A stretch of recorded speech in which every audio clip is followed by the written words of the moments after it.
Woke up, tech talk, news flash, AI rolling in future in a dash. Digital dreams, cold and safe. We got the vision, never out of sync. AI, as it to the sky. I'm gonna trust it. Digital world, we reaching high. Anyway, episode 8, we're here. What's going on? It's been a while. Been a while. Back again. We JD's are back. Tell a friend. Hey. You can't copyright it. If how you sing sounds like copyrighted material, can they copyright that? I don't think so, right? We'll find out. Unless your voice is really good. Unless we use 11 Labs to actually sound like some shady. Anyway, Hopefully that good. has it been 2 weeks, 3 weeks? It's been over 3, I think, almost 4. Almost a month. It's been a month. How does that happen? Oh, you've had an adventure. I've And had then an I adventure. You've had an adventure. We've both had some adventures over the last month, but good adventures. 2 adventures and yeah. What is this? You've given us some focus. brain power, ginger shots. Cheers. calamansi, guarana. Calamansi and ginseng. is like kumquats, which little limes, little hits of vitamin C. Calamansi is Filipino. I love Shout out to my Filipino friends and family, etc. Thank you very Oh my God. Lots to talk about. Jesus. Where do we start? How are you? I'm good. Okay. I'm very good. Episode 8. I've been busy. Work has Yep. taken up a lot of time. Okay. Started a new project. Fantastic. And a lot of use of AI in that process, which has been very exciting. There's a lot way. of- so interesting. more than usual. So Okay. it's more of a massive proof case of AI in product development in general, which is a lot of the stuff I've been talking about and working with businesses on integrating. So Well, Chris is the king of product development, guys. Like, you would not have the Oz You- DeFi Association not centralized as it was and just other things without this man's input. And obviously, other companies that you would have heard of. So I hope so. Yeah. So yeah, it's been good. Just like filling up my time, which has made up doing a lot of things that I love. Hobbies more difficult, but Yeah. focusing on family and stuff at the same time. Just got back from the Gold Coast. Ooh, Had a bit of lovely. an adventure over there. Why is it Bris Vegas, but Gold Coast is more Vegas? Or is it more Miami? Oh no, it's very Vegasy when especially at night. Lights everywhere, Yeah. rides all over the place, Yeah. idiots falling over themselves on the road, getting complained to police. Yep. It's And what else did your family do? that was just me. I was going to say that was wasn't just my you. friend, That was yeah. just me. They were back in the hotel. They're probably normal compared to you. It's my daughter just like, where's daddy? No. No, fair enough. How about yourself, man? You've had even more of an adventure than I could even. It's been an adventure because it feels like it was longer than 2 weeks that I was gone, but it wasn't really. It was just like the 2 weeks, and we were in Vancouver to start off with, meeting the rest of the psych team. Yeah. Shout outs to Mark, Ivan, Tim, Ben over there. But we were over there. We had to meet the team. We've met Mark because he's an expat Aussie.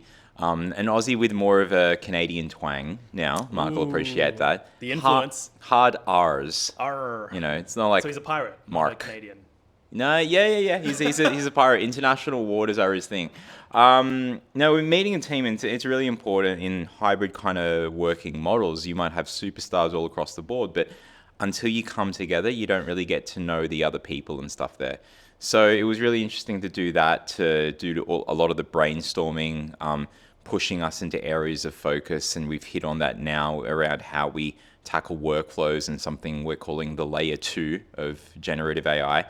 But meeting the team was really important, seeing where they live, how they do things, what it was like over there, and more importantly, seeing clients and investors. And so on the client side, it was just, and sorry, we were in New York as well. Yep. On the client side, it's just, sorry, Australia, we are not, and it's for a good reason, right? We do not take much risk. And because we don't take much risk and we don't have this culture of like being interested in that. On that as well. Like it is, Yeah. corporate entities in particular are very risk averse. Which is crazy because we end up getting left behind. Like Yep. we're protected when bad things happen, but for the 20 years, like here's the thing, we're the lucky country, 30 years of no recession and stuff like that. If you've got 30 years of no recession, but you're not taking much upside risk, you're doing yourself a disservice. It's like keeping your money in savings only and not actually investing it while everything else inflates and you're actually going backwards. That's what it feels like with innovation here. You just have to look at Unfortunately, manufacturing, mining, government decisions. All of that Interestingly, stuff is very behind times. we are very good at digging stuff out of the ground, and I can't remember who put this paper out. I think it might have been referred to by some folks on LinkedIn. I'll do the shout out some other time, but interesting point was that we're so good at digging stuff out of the ground. And one of the most important things when it comes to AI right now is the stuff that comes out of the ground when it comes to the minerals and,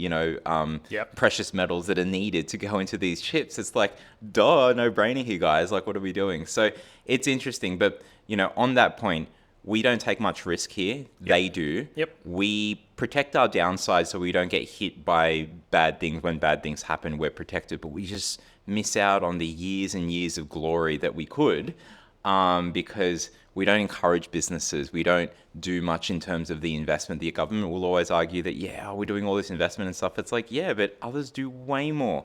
And there's it's not just the government. Like there's a whole ecosystem out there. Places like Stone and Chalk and other startup hubs are definitely trying, but it's still not enough. Because when you go there, take for example, we did a last minute trip to New York. It was supposed to, we weren't even looking at it. We were just there and we'll see which cities we go to, open-ended ticket kind of thing. San Fran got shut down for us because we didn't get like the kind of meetings that we wanted to do there. We'll go back another time. We've got our North American partners up there anyway.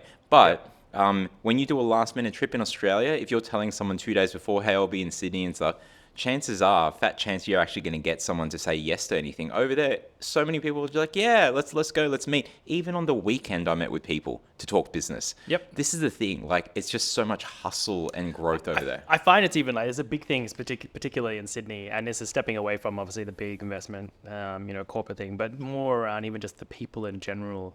No one commits in Sydney. So I remember working for companies back in the day, and you'd have these special big events that, whether it's client invites or just general invites, doing, meetups, webinars, all that type of stuff.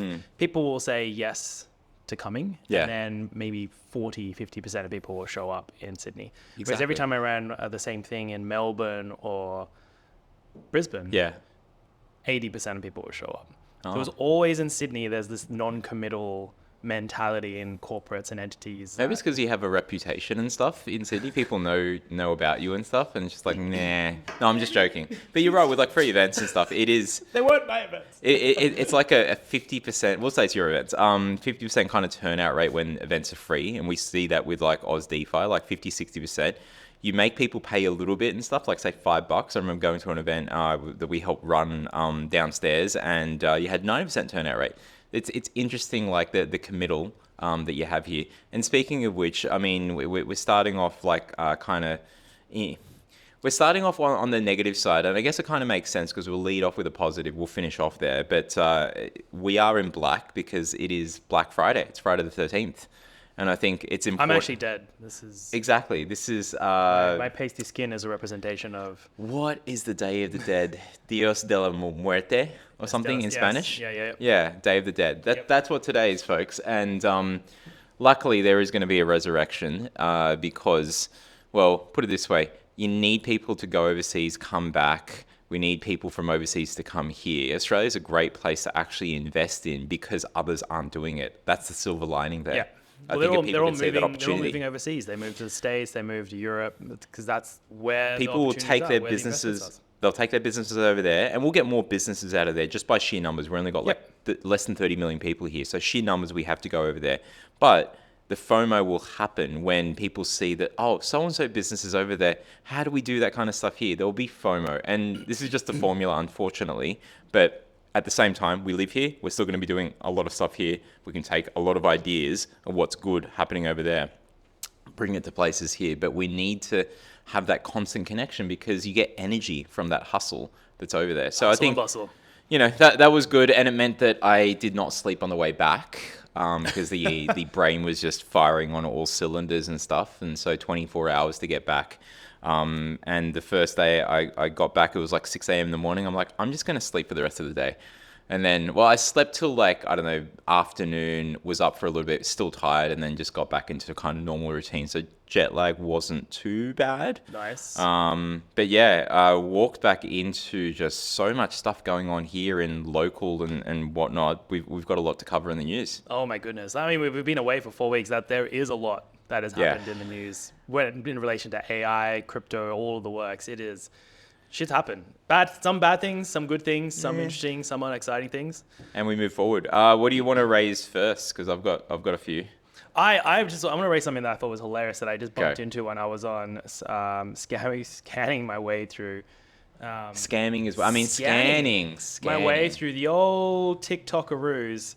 It was, I need to find it now. Was it Eat the Dogs, Eat the Cats? Eat the dogs, eat the cats. Eat the good old Donald Trump and his recent events. They're eating the dogs, they're eating the cats. Yeah. Eating the dogs, eating the cats. I love this. That's AI used at its finest. Love it. I think let's start off with kicking off around talks about Amazon. Like, yeah. good old Amazon is, Doing a lot in the AI space. We have a love-hate relationship with them. Big corporate taking over the world. I love it if they sponsor. Hurting the underdog. Love it when they sponsor. Yeah. We all obviously use their products and purchase their stuff. Despite that's the love-hate relationship we have with them. Exactly. I've got Amazon Prime. Yep. Like I love the delivery stuff. I love the shows they've got. They've got arguably better quality stuff than some of the other pay TV things that I get. That's so true. But they have a huge investment in AI. And they're doing a lot of work in it, and particularly with Claude or Anthropic being one of their biggest investments. And they're looking to roll that out into all of their Alexa products. Oh, really? Quite interesting. Interesting. I read about that. If you haven't tried Claude AI, folks, you definitely should. There's a lot of great merit to it. It gives more interesting results in some areas than just like ChatGPT, although I still find ChatGPT is better at it when it comes to other things. And Claude hits limits sooner than you have with ChatGPT at the moment, and maybe that changes, but because you hit those error limits sooner, it's like early days of ChatGPT where you couldn't just have a long discussion with it where you needed to do discussion type stuff. That's right. And because Amazon's obviously investing a lot in cloud-based support for AI tools as well. Cloud or Claude? Cloud systems. There's cloud, and they invested in cloud. Claude is obviously a big player in that, but they're with their cloud tech. Okay. So this it's an interesting move for them, and given that they have got such a big investment in Anthropic, it makes a lot of sense.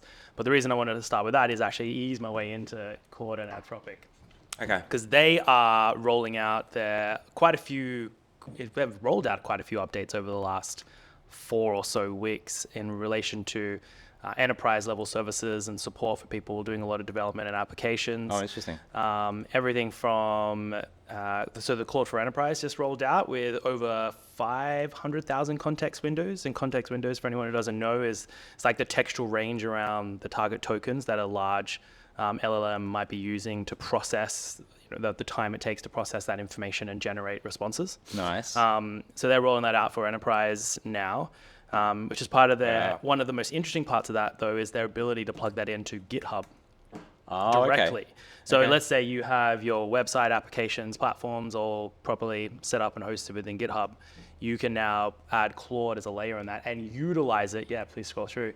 And utilize it within your own systems to generate, improve, optimize code within your own platforms. Wow. Along with a GitHub. lot of other myriad of stuff you can do with the enterprise tools that it has available. But this I thought was most interesting because it has a lot of, Claude in itself was already really good at code generation. Yeah. Kicking things off in application formats, websites, etc. And now adding that layer into GitHub, even though GitHub does already have some AI plugins, I thought was really cool. I'll show you another one just on that note of doing stuff here where I don't know if you've heard of Vercel before, but they do like AI driven. They do websites, right? And you can start off with like some of their templates, and you can do things like use one of their templates to create a chatbot and stuff like that. You can do a whole lot of other like hosting things with them, and interestingly, they created this thing where basically it's AI driven, Yep. and what they can do is have a way for you to describe what's the layout for like a website, or what's the layout for something that you want to create. Now I'm just taking a screenshot here on another screen, so don't mind me, but I'm taking a screenshot of something that I used to look at in my finance days, and I'll go here, make a similar. It's very fast here on my computer. This is why I need an update, Chris. To this, and then I just paste it in, right? So you'll see what it is. It's basically Google Finance. And what's interesting here with Vercel's dev chat thing is that it's like Anthropic, Claude. It'll start to build it on the side, as you can see coming up here, and then it'll open up a preview. So if we go, okay, preview mode.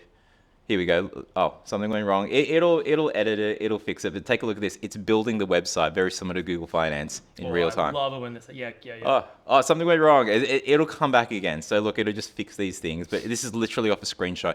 You can then get the code, take that, and actually do something else with it. So it's super clever how you do things now. And it gets to that point where a lot of businesses that we talk to in our day-to-day of psych and stuff, they're talking about how do they take back control of things that they've had to just outsource for the longest time. They've had to outsource it. They've had to get others in. A lot of that, you still need to outsource it because you still need others to be the experts there. But many things you can bring in-house. And what happens to those like consultants and the ones that are doing it on the outside? It's kind of like, well, they'll be there, say, for the validation because you need their stamp of approval that you've done the right kind of process. But the relationship of engagement changes. And the consultants, and we still do some consulting, we have to change how we engage in this kind of future. We have to be the ones bringing this to them before the companies do. And if the companies are, you need to be the one helping them out with this. Yep. It's a new tool. It's just democratized in terms of who accesses it. But it stems from what you were saying there with Claude and the usefulness there. This was something that was fascinating that was coming across my desk. And expanding on Claude, what they're also doing is releasing a whole bunch of quick start repos now within GitHub. So you can actually go to the GitHub Anthropic's quick start. I've got the link in the thing, we can pop it up. And you can actually, they've got a collection of projects designed to help developers quickly get started with building and deployable applications using Anthropic APIs. So just really supporting the startups and people with interesting ideas getting out there as well. Where is that? Okay. Yep, I found it.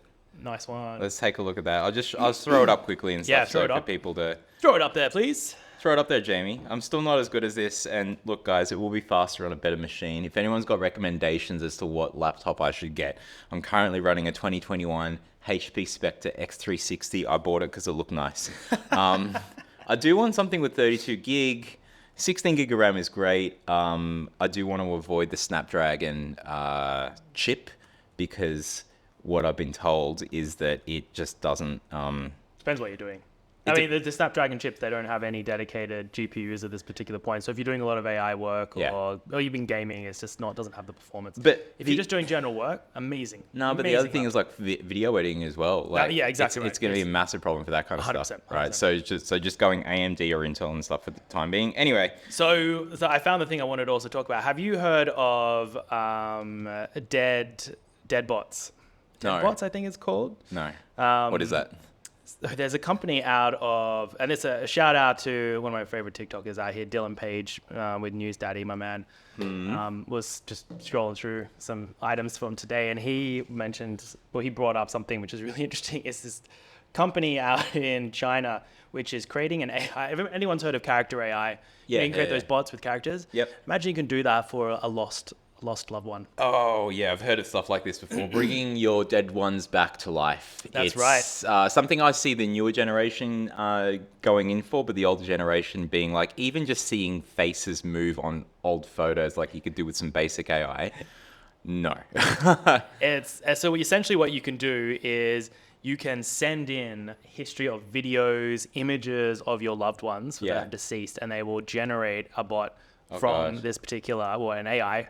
essentially an AI from this information. Oh, wow. And you can put it against your tombstones or What? like on the graves, or you can just keep it for yourself as a photo or something like that. Okay. And it essentially communicates to you as if it was that lost one. And Ah. there was an example that was used where this person who had done it was engaging with the AI tool, and the AI tool was like, "Oh, I don't feel any pain," like trying to demonstrate this AI level emotion to Right. the experiences that it was having at the current time. And I just was like, in my head, it's not a place I had gone to yet with all the different things you could do with AI. Someone like has. bringing my lost loved ones to life. I mean, I can imagine some really good places for it to Yeah. be applicable, like depression. Maybe at or the funeral. People who need more closure. Yeah, yeah. I can imagine that would work really nicely. But I think that it maybe works after a period of grievance, right? Yeah, For certain yep. things, like maybe historical figures that agree to this kind of stuff.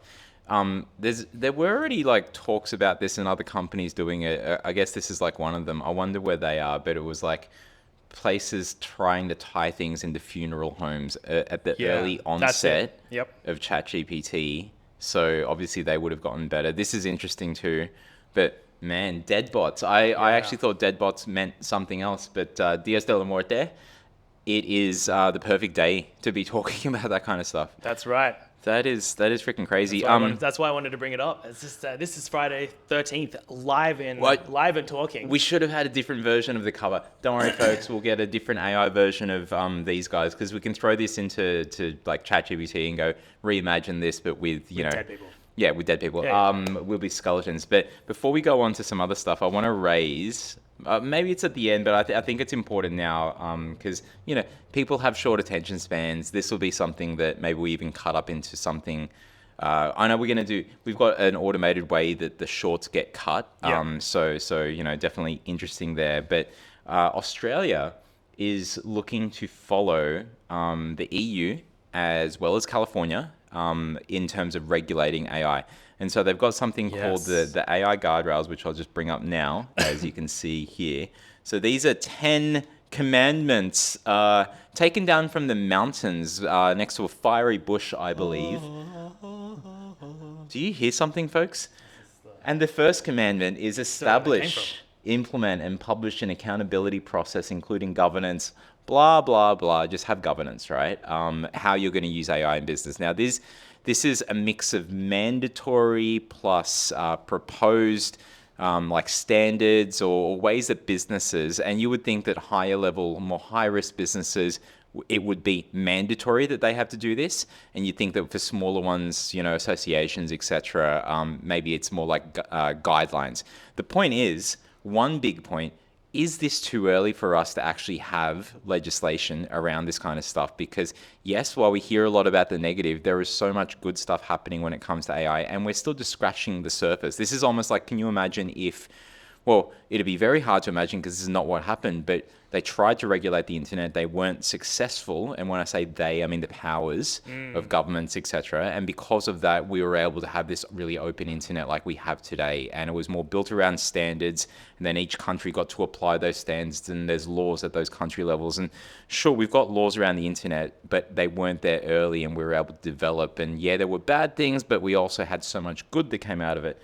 If we regulate too early, one thought is that we are going to stifle innovation anyway. And that's the biggest complaint about the EU's AI Act, because it tries to regulate the technology. It has rules in there like if your model is over a certain size. That's like saying back in the 80s and having it as a rule to this day, well, if your hard disk, your floppy disk is over 4 megabytes, and it's like that was big back then, but now that's like, what are you talking about? Songs aren't, like 20 seconds of a song isn't even 4 megabyte, like really hard on the tech, but 4 megabytes was quite large back then. huge. That was a computer. Do you remember like the old We sent men to the Mars. old big floppy disks were like in the kilobytes? Exactly. Do you floppy disk, or do you mean the save icon, guys?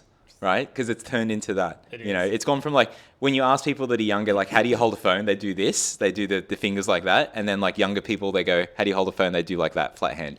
Do you notice you really use the save icon anymore? No. Yeah. That icon is pretty much being removed from a lot of... Why would you save stuff? Why isn't it just auto-saving? Why aren't you using Google Docs? But more the people don't know what the icon is. Exactly. So Oh, they're exactly. getting rid of it. Yeah, yeah. The floppy disk icon. It's gone. So anyway, the point around the guardrails is it's interesting that they're putting it out now. There is a consultation and various groups of individuals are responding, as well as actual communities themselves. So, for example, the Build Club is. I'm putting it to Michael and the guys at DSAI to put out a response, and we know there's going to be various industry bodies, lawyers, etc., consultancies and whatnot. So it'll be interesting to see what people have to say about it.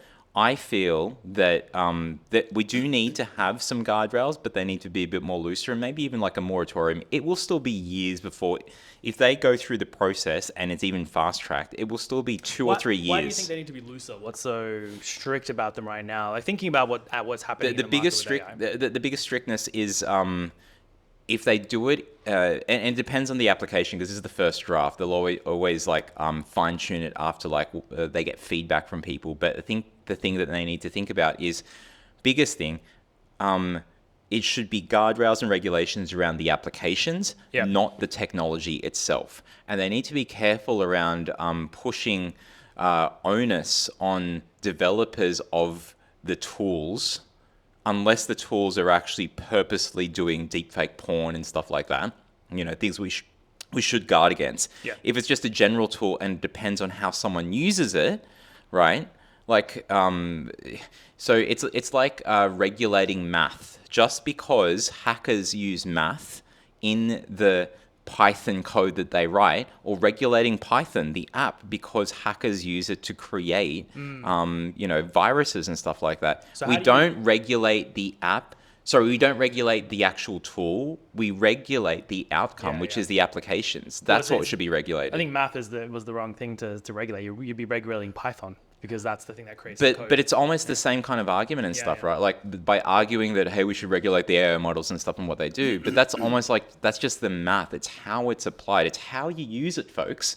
You know, like, it's not the side, blah, blah, blah. But you need to... Sure, I mean, the same argument goes against the social media platforms who, they create these platforms for people to access, and then fake news, terrible content, sharing of really dark, awful stuff that is mostly only relevant for Friday 13th material.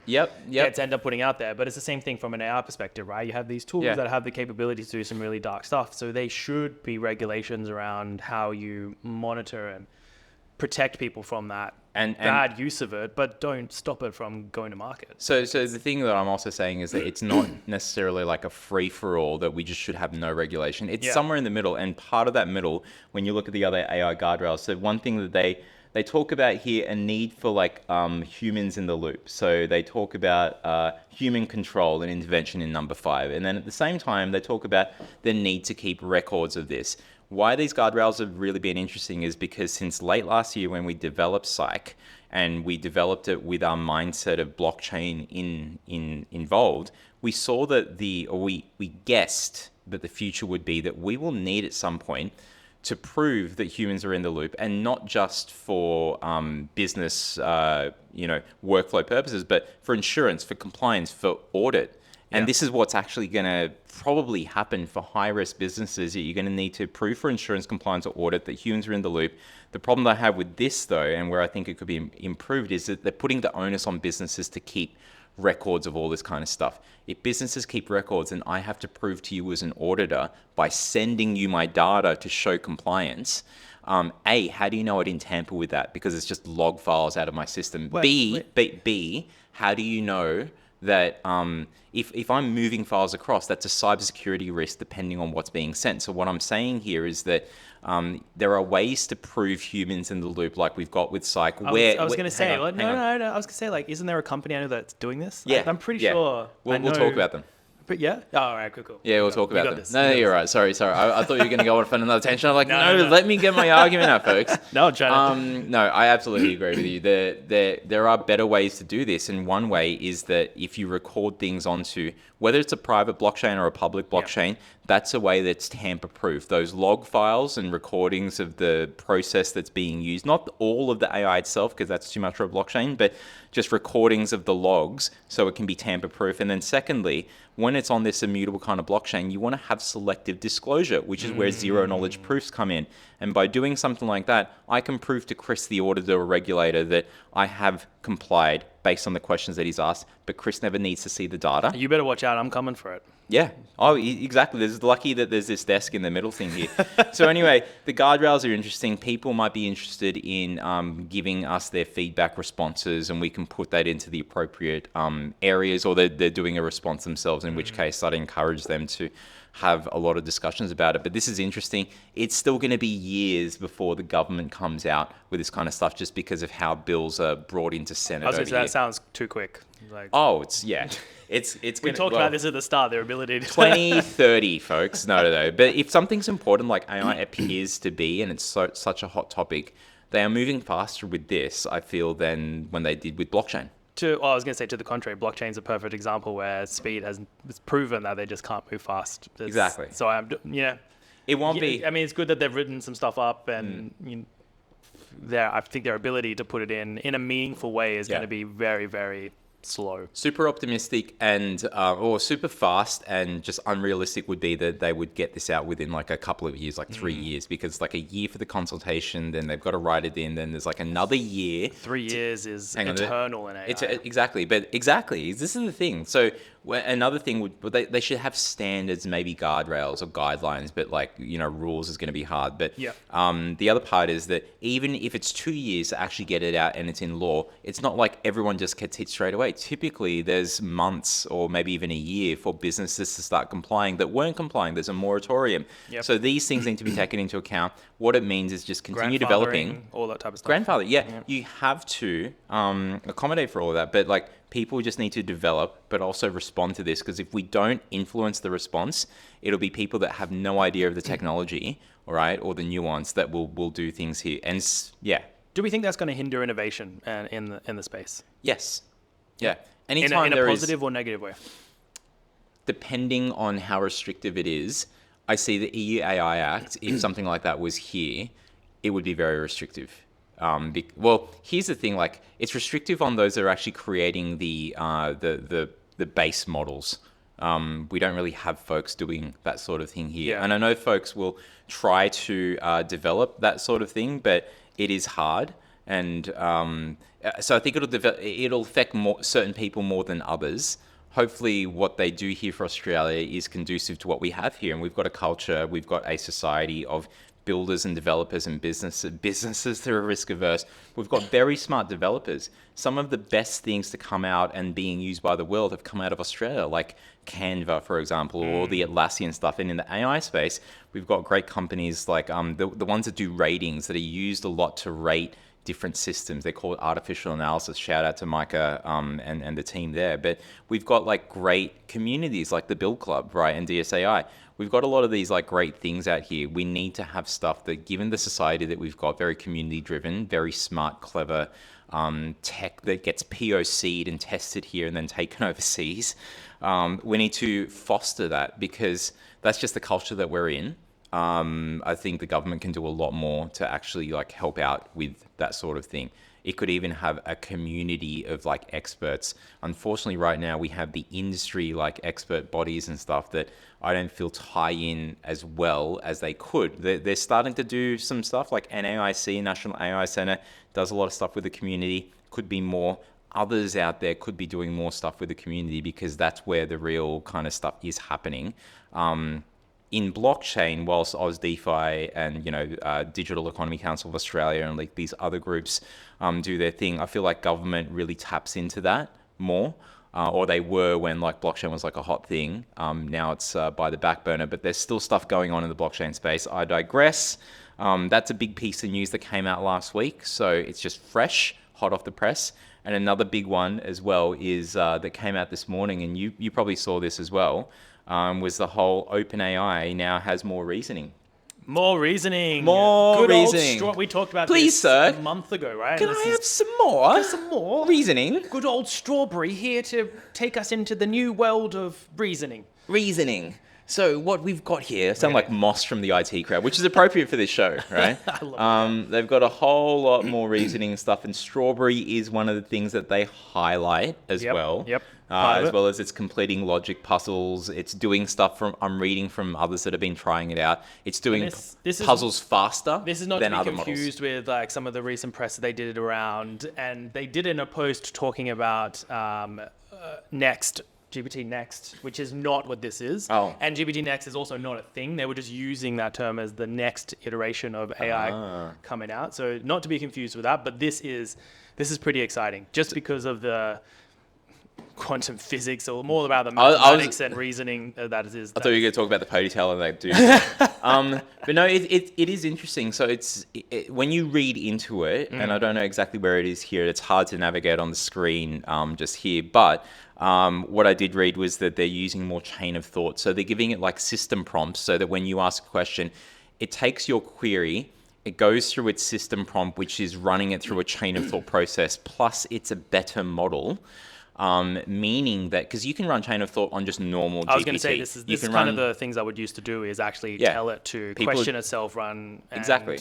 question yourself as if you were talking to yourself. I'd create 4 versions of you and have a discussion. And many people do that kind of stuff, and they talk to the different experts sitting in the train, trying to tell which one of you is the AI and stuff. Like there's things like that out there, but this is what it's doing as its system prompt. But it's not only doing that, it's doing it on a better model. So it can do Strawberry, it can count the letter R's in there, it can do other things that other models. Here's the thing, you can do it with other models, but doing it in here has been proven so far to be faster. My biggest What's the caveat? Yeah, what's the caveat? It's a pretty big one.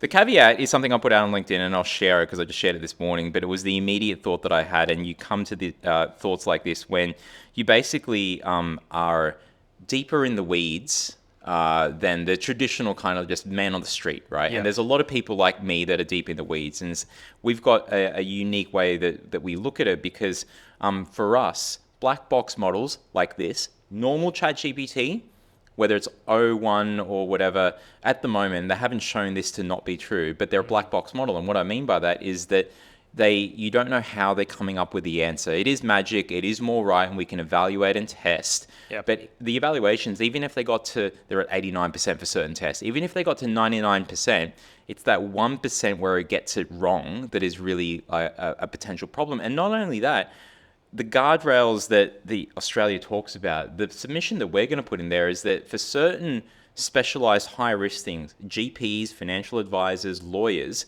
it's not enough to just rely on a black box model where it just gives you the answer, even if it's 99% right.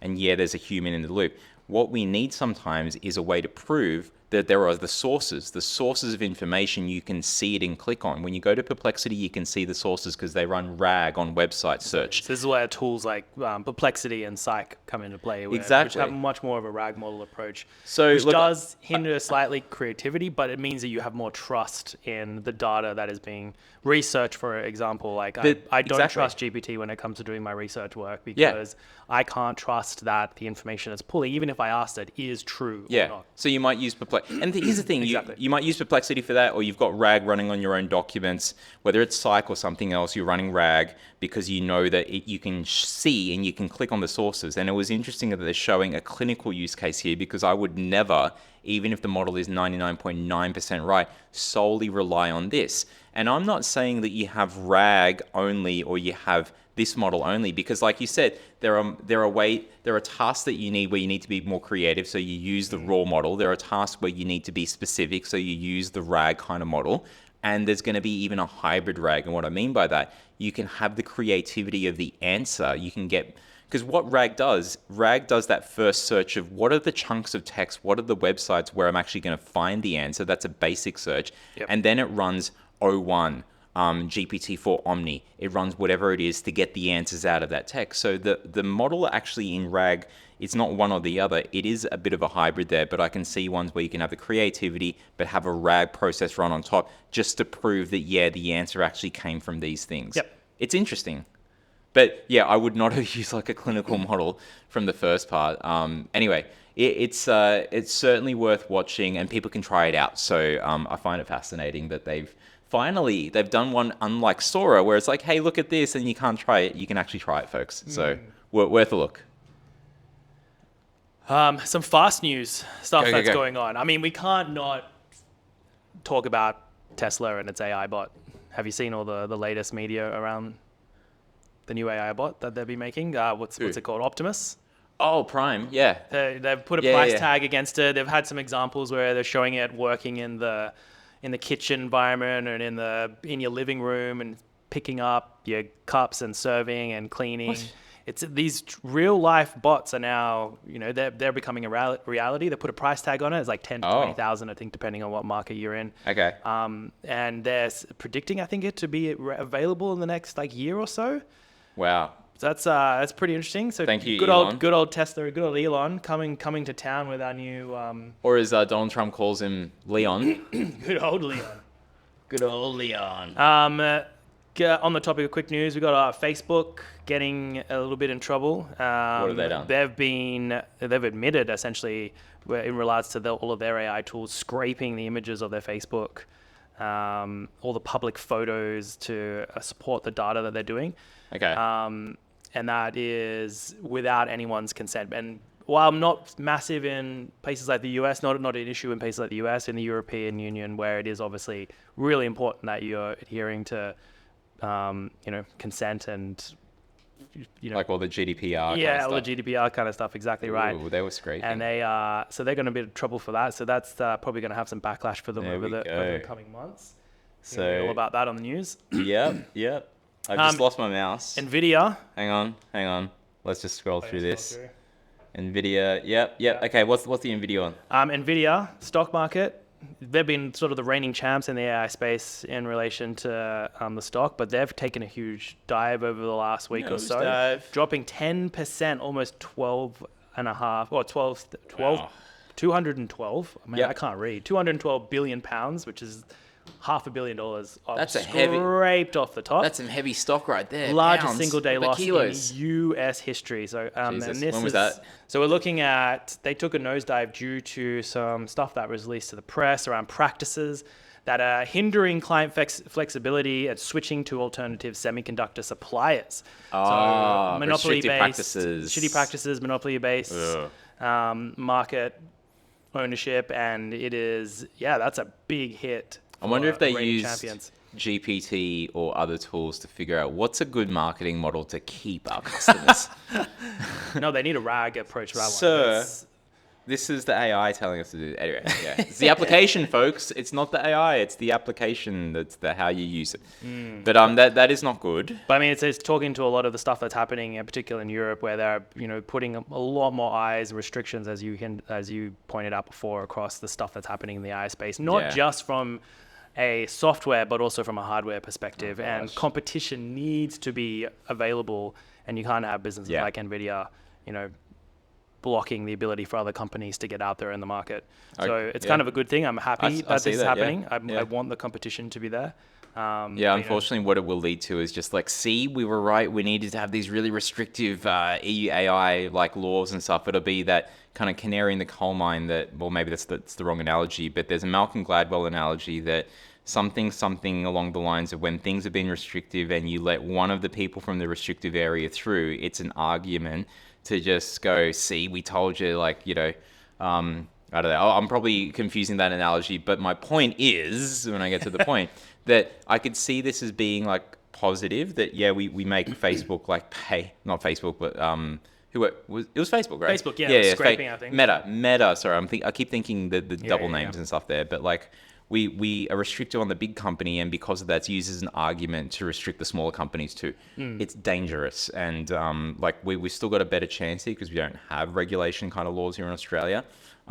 Maybe it turns out, I can see an irony that we become the ones that dig stuff out of the ground that all the chip makers need, and we make money off that and have a boon to the economy. And then we also become the only place that isn't as restrictive in terms of its AI laws, and all of a sudden all these businesses come here to develop first. We just I become don't the know. most corrupt, machine-run country on the planet. Look, one can only hope and dream on a Black Friday, but I don't think it's right. Speaking of, is that are you done for the Meta one?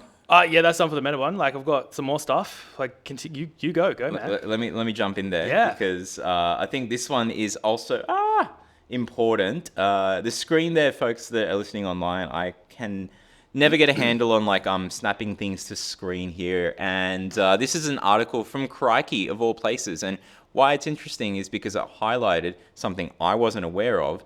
Look at that like article title: AI worse than humans in every way at summarizing information government trial finds. I mean, tell us how you really feel, author, article, person that's writing. But also this. show me the data that supports this, because every test that I've ever seen would say otherwise. There is an article that you can download and stuff, and Great. This is I will find it here. So we're relying on a technology discussion from a company that makes you download a PDF to read the article. Is that what we're? Well, yeah, there is a little bit of that and stuff, but I'm going to open up the article on like another side. But the point was that what happened was that there was this ASIC trial earlier this year, and it was all about they were doing stuff with Amazon, so I kind of wanted to mention it there. But they were doing stuff to test how would it answer a question versus how a human would answer that same question. And there is a Senate paper, or it was spoken about in Senate, the Select Committee on Adopting Artificial Intelligence. So we had ministers talk about it. We had the chairman of ASIC talk about it being, it was pretty bland, the answers and stuff. And overall, the messaging is that the report, and this is with Amazon, and they go through the findings and stuff. Unfortunately, they don't release the full results, which I'm pretty miffed about. Like, I would have loved to have seen side by side. Here is human answer one. Obfuscate stuff. Don't tell us who the people are, but at least go, this was human answer one. This is how the AI answered it. So we can at least evaluate and stuff ourselves. It's a freaking black box, guys. You know how I feel about black boxes. But also, this stuff can be trained very, very easily. Like it can be. If you just tell it to go, can you summarize this? Of course, it's going to give you a shit response. And then you go, can you summarize it looking for these points? Now it starts to get better. That's what they were doing. They were getting better and better at the responses. So there's a long paper here, folks. Definitely read it or use AI to help you read it and verify that you're getting the right answers. But the point is, my takeaway, they got better at actually the answers because it was over a month, and they did prompt engineering to iterate and get better responses. Now that's just prompt engineering. You can get better results when you have control over the whole kind of AI workflows, and you say, the first thing is to do this, you're looking at this document, the second thing, and as part of that, take these steps, and you can break it down into subtasks with agents, psych. But secondly, even if they weren't using psych, they showed A, improvement, and B, they didn't speak about it. But this thing will do, like AI, as we know, will do things in 1/10 of the time, or like 1% of the time that it takes a human to do. So they didn't speak about that being the positive thing there. Even if this get the human to come in afterwards and then make the adjustments to make it more human. And this is like a classic kind of argument that you see in businesses, that even though sure, it wasn't as good, and even if it was 50% as good, or it gets to 80% as good with time and training, that's still way better as position that you're in terms of time save, because now the human, it takes 5 minutes for this thing to do an hour-long task, and then it takes the human another 5 minutes. There's 50 minutes if it was like an hour versus 10 minutes that you have now to do something extra. I don't know why people keep on not talking about this kind of stuff. It's offensive, really. So I feel like, I'm offended. This kind of stuff was good, but it could have been like way better. What we should be doing, and I put out an article like on this like last week, is that we should be finding ways to improve these models, because it is improving, instead of nitpicking, going, oh, look, it's not as good as like a human. Yes, you idiot. It's just like cars. Sorry to the idiots out there, but it's just like cars. No, they're not idiots. It's just that we need to... Sorry, I'm being really mean here. It is Black Friday, folks. I don't normally am like this, but you can sense the passion, the rage. The rage, right? But it's just like when cars, like I want everyone to do better. I don't want to keep people out or anything like that. So I am actually trying to be encouraging here. When cars first came out, the biggest complaint was that, or one of the complaints, they don't do well on these like roads, these cobblestone roads and stuff. And then what happened when they paved the streets? Not only did cars do really well, but they had new types of transportation, buses and motorbikes and other things opened up that you could never think of. Think of the paving of the roads like we're seeing with AI here, what more we could do. So this is actually pretty important, more important than people think, that stuff like this is happening, because it's happening in the realms of people that actually make the decisions in government, right? So we need better examples is what I'm saying. Yep. No, I think that's a good call. All right, hit me up with some quick news. Talking about the people who sort of triggered this new AI generation world, going back to GPT and our OpenAI friends, 200 million users. They've like doubled since the last fin year, I think it was. 1 million enterprise users apparently. Which so is they went big. from 600,000 enterprise licenses in April Yep. to 1 million recently. Are there a million businesses out there? No. It's not. Oh, yeah, exactly. 1 million people or licenses. There might not even be people. No, there's definitely a million businesses out there. So I mean, which is incredible. Yeah. But what still is perplexing is how much in a negative revenue driver this business is at the moment, and so they're not financially doing well. And they're back in who are not doing well? OpenAI, and Oh, they're back okay, in the market for capital raise. So they're looking for $6.5 billion. Is that all? Going for a market sort of Yeah. valuation of over 150 billion There's on the company. So there's various reasons why that could be happening, and I haven't looked at the financials. Time, right? Like it's Well, you're overextending Spotify's, yourself. the Amazon. Canvas, they all Amazon live in didn't make money for a long time. Yeah, You know. yeah. So it's like not a bad thing. they're not worried about revenue. They're worried about growth, and that's fine because if you think about it, like when you see, and obviously they don't apply the same pricing that they apply to folks that use their APIs. When you Exactly. see the pricing of the APIs, whether you're using it through Azure, in a private kind of way where it stays in Australia or other countries, or you're using it directly with OpenAI, there's a cost that you pay for input and output tokens. Even if they don't apply that model to themselves, I mean, they should. There's an internal cost to doing it. There is a cost of these things. And if they're only charging you $20 or whatever that is in Australian, 30 bucks, there are many people, probably like you and I, that would use way more than that in our monthly usage. And they're relying on, many people that wouldn't. But because of that and other things they spend on research, no wonder they're losing money, but they're getting growth. And that's the most important thing. Exactly right. Sticking with the OpenAI guys, one of the co-founders, Mr. I'm never going to be able to say his name right. Say it. Ilya Sutskever. Skutskova? Skuts. Skutskova. Sutskever. What a name. Obviously, he left a while back. Yeah, he did. Started something and new. started his own company, the Safe Superintelligence, SSI. Did you remember when he was leaving, when there was a whole, like, they fired Sam and then they brought him back and he was like part of that group, and Sam puts out that, like, I mean, he's the master of, like, for strawberry model and stuff, he put out a picture of a garden full of strawberries and stuff, right? So, fascinating. And then for the whole Ilya thing, he put out a tweet where it started off with, "I love you all, ILYA, Ilya." So he is the master of, like, ooh, deception. The master. But did I mean that? But yeah, what's Ilya doing? So obviously with his business, I mean, he doesn't actually have a product in market yet. So this just talks to how much money in particular states is getting thrown around at AI ideas. He's raised $1 billion for his idea. Which is, I mean, the product is really interesting, and it talks to a lot of the points you were raising before around safety and alignment. So AI supporting companies being more risk averse, which is great. So the product idea is really, really cool. But to be able to raise $1 billion, and this talks to the power of the person, right? Yeah. Like, such a big influencer in the AI space, being able to raise that much capital. It's crazy. Good on him. And doing it off an idea, but it's not like, I mean, he's a founder with pedigree. He's helped grow that business of AI, and he was seen as the mind of what grew that space there. But I find it fascinating that there's these people that are saying, and maybe it's because of the restrictive clauses that supposedly were there before, supposedly not there now, with leaving OpenAI, but the whole, no, everything's all fine here. Like, I was doing safety research and stuff, but I'm just going to go do it outside. Yeah.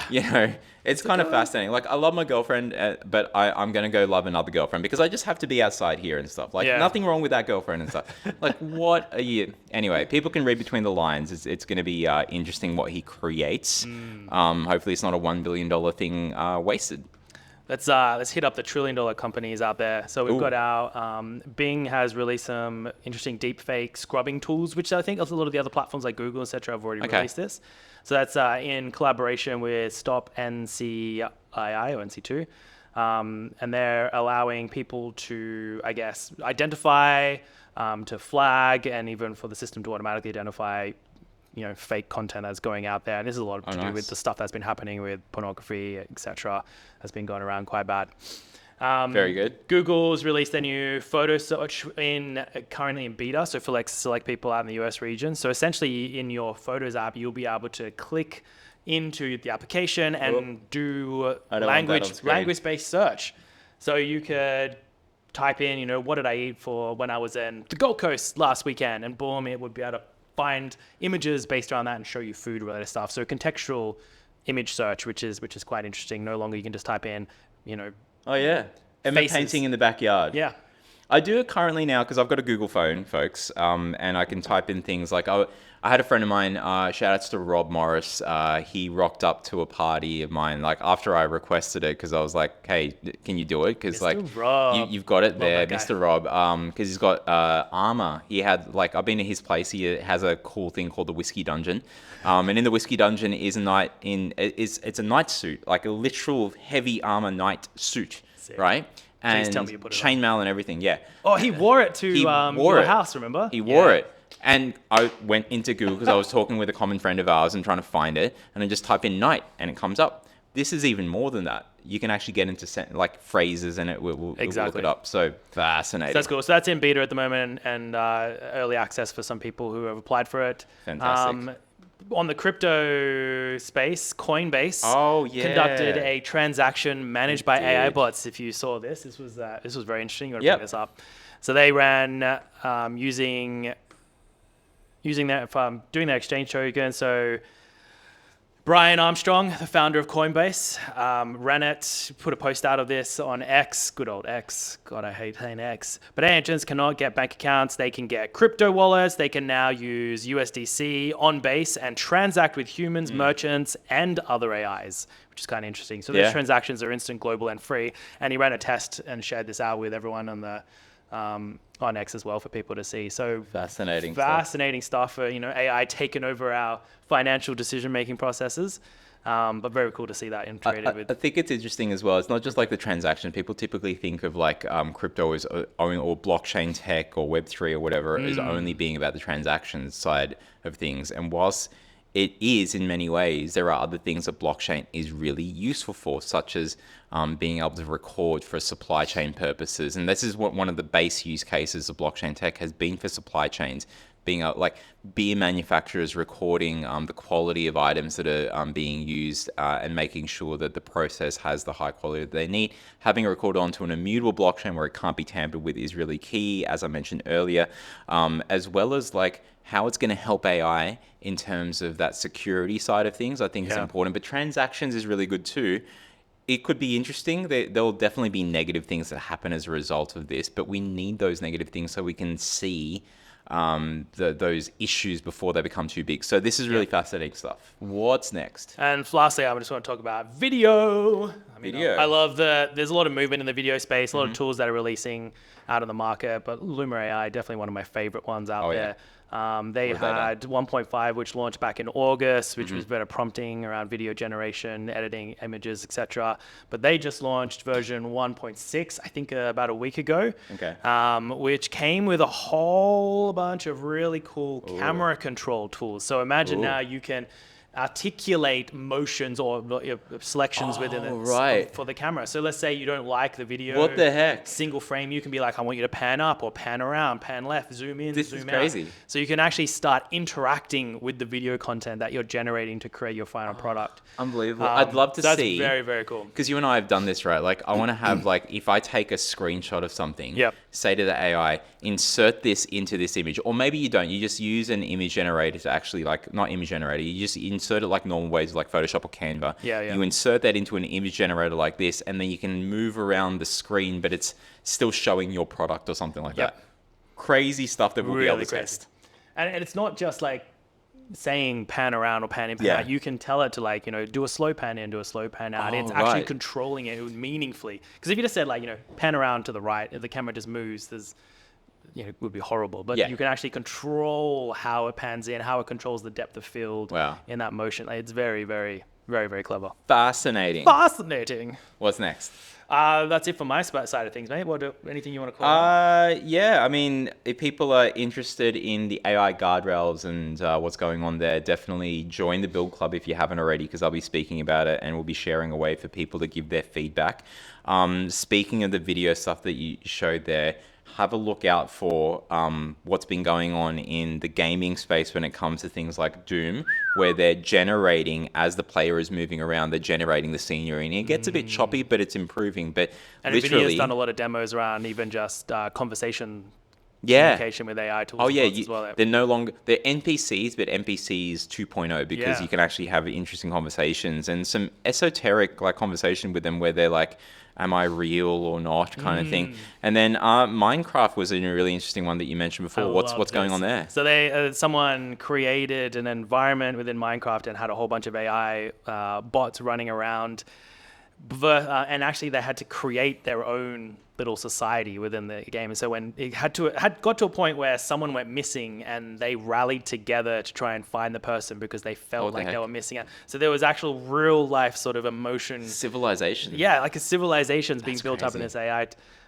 scenario. And then they had it was like good versus bad. They had some people like had some negative things happen to them and how they would react and respond.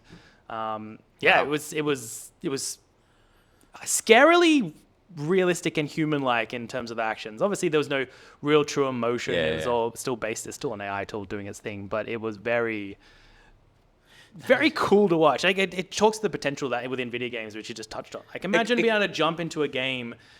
I don't know, like you think about the Cyberpunk 2077 or any of those other games where the AI NPCs in there are actually interacting and living their lives, and you're just That's what I mean. character going around. It's like Free Guy. Yeah, like Free Like Guy, that but like movie. real life Free Guy happening. in these If you haven't seen it, environments. Ryan Reynolds, he's an NPC, but he comes to a realization that he needs to change how he does things. Yeah. And anyway, like you get to that, and it gets to things like, could you have, based on how you play, a representation of yourself that plays a game offline when you're at work and stuff, and it mimics like how you play. So that's one. Another would be that you have these categories right now. Why is he dead? You could Committed have suicide from depression. Yeah, you could have. Are You Okay was a day that we had yesterday and stuff, folks, or the day before, so definitely worth looking at that. But you could have, right now we've got versus others versus the MP versus just like one player, which one player typically in games is just like you're just playing against a computer. But you could have one player now where it could be smarter, like it's like the the hybrid, that versus AI kind of thing. So you can play against the normal NPCs, you can play against like the hybrid AI ones, or just versus others, and you'll never know. Like imagine like the lobby of like Call of Duty when it's like 11 Labs voice of someone. You think you're playing against, I don't know, The Rock or something like that, and it's not. Like it's fascinating stuff. We're talking about it in gaming. What about in work? What happens when there's like future bots that remote workers, you think you're talking to them and they're doing this work and it's not. It's really good quality work. You don't think that it's not human, but the person sound that you're talking to and emailing and talking to online is even like an AI agent. Taking it to the extreme, there could be full automation of someone's life there while they're sitting on a beach in Koh Samui. That's exactly it. Anyway, we'll be building that next week, folks. You've just given away our whole IP. So just shout out to, just looking up the brands here. So Project Sid was the name of the project that they ran here within Minecraft. It was an ex-MIT professor, neuroscientist with Dr. Robert Yang. So his team at Altera AI, startup focused on building state-of-the-art autonomous agents. So essentially there were a bunch of agents that were running around within Minecraft, creating this little civilization from scratch. So it was very, very cool to watch, and recommend jumping on to the links we'll share below if you want to check out how AI can create its own little civilization within Minecraft. Fantastic. And with that, I think we should probably wrap up, given that the room is going to be occupied pretty soon. Yep. So we've got to wrap up. But folks, Shout out to Psych AI, shout out to Stone and Chalk for the space, shout out to Digital Village. And everyone, if you subscribe, that really help us out. If you have any questions for us, feel free to reach out as well. If you want to know anything more about AI, Psych, Digital Village, and other things that are going on in the space, any questions we have, particularly around the legislation discussions in relation to AI, feel free to hit us up. hit us up, folks. We'll see you next week. Thanks for watching. Circuit board buzzing, worldwide. Tech trends blazing, digital fire. AI, rising to the sky. Digital world, we reaching high.